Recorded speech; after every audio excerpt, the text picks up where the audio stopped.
Donc la fonction du comité de rédaction, c'est effectivement de susciter des écrits de la part des psychomotriciens, parce qu'au tout début de la revue, il y avait peu de psychomotriciens qui arrivaient à écrire, il y en a de plus en plus, et ça c'est absolument important, de soutenir la qualité des écrits.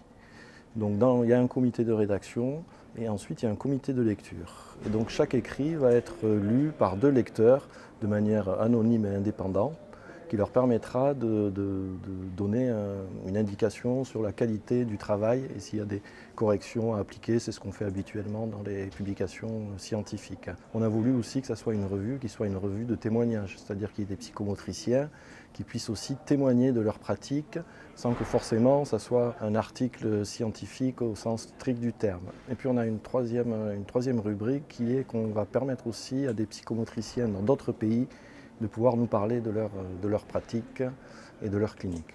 Ce qui est intéressant, moi je trouve, c'est que du coup c'est l'occasion de rencontre en fait les journées annuelles et du coup ça permet de pouvoir voilà, échanger avec d'éventuels futurs auteurs, d'encourager les psychomotriciens à écrire. Nous on les invite vraiment à partager leur clinique et leur pratique.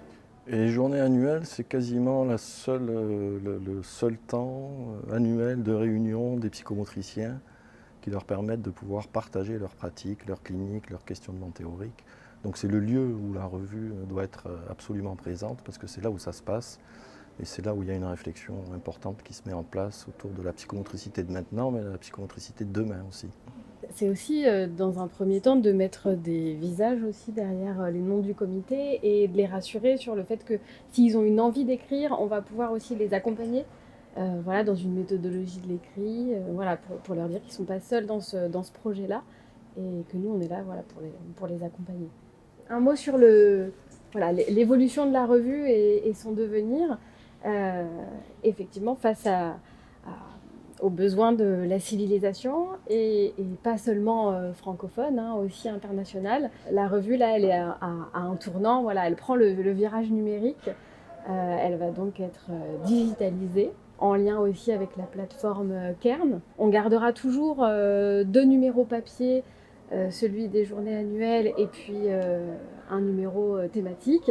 Et puis après, on fonctionnera plus en articles individuels. Ça pourra aussi nourrir la réflexion des psychomotriciens parce que ça renverra plus facilement à d'autres articles, peut-être de la même thématique, mais d'autres collections ou d'autres années. On travaille là-dessus actuellement. Et on fera des bouquets d'articles aux thématiques de la psychomotricité qui seront diffusés aussi avec la revue Reliance de nos collègues de Belgique. L'idée, enfin une chose qui est absolument importante, c'est qu'il y a un savoir-faire qui est très très important du côté des psychomotriciens. Et je crois qu'il faut qu'il y ait un faire savoir qui devienne de plus en plus important.